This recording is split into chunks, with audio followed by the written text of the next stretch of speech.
Hey, what's up YouTube? I'm the DIY guy. Today I'm going to be talking to you about installing a track light, specifically the Allen & Roth 6-head decorative track light. Its model number is 06501119. So when finishing my basement, I installed this little junction box here because I really think this wall would be cool to have just a little bit of accent light. I'm kind of hoping that this track light will be the one.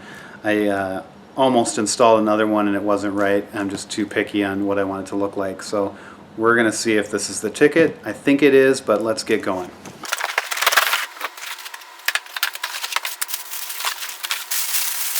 So the first thing you're going to want to do is actually remove this metal housing that they put on here, because that's actually going to go on the junction box.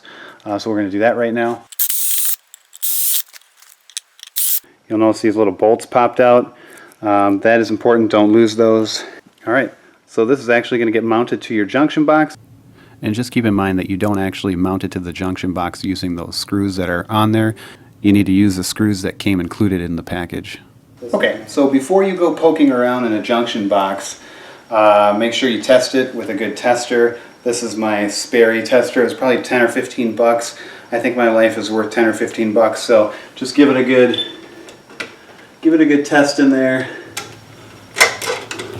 So just make sure you pull the wires through the hole and then mount it on there. Test it by giving it a couple pulls, and then it's time to put the light up. This light actually has a harness, so you can do it by yourself and hang it from the harness. It's pretty outstanding that it comes with this. Before these, I used to use bungee cords, and that worked great too, but it is nice that you can just have everything completely hanging and work at it without having to have somebody else hold up the light. Then it's just a matter of connecting the black to black wire, white to white wire, and the ground wire. And here's kind of a close-up. Make sure you use the wire nuts and thread them together.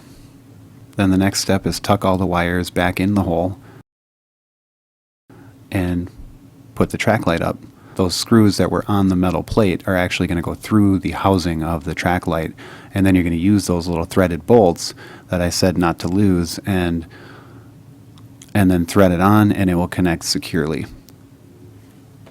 And once you get it connected, it's time to test out the electrical and make sure that the lights actually work. Now that you know the electrical works, it's time to actually attach the ceiling brackets.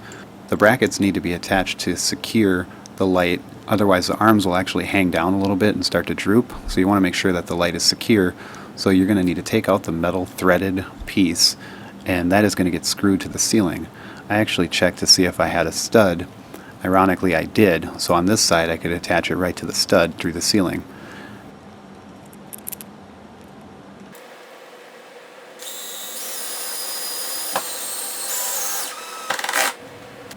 Then the bracket just threads onto the metal piece that's screwed into the ceiling.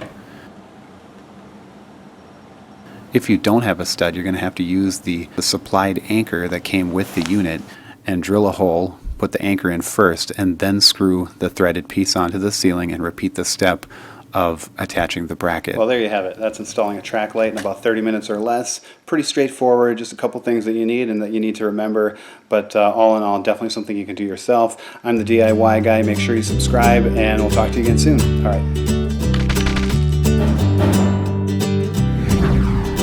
Thanks for watching.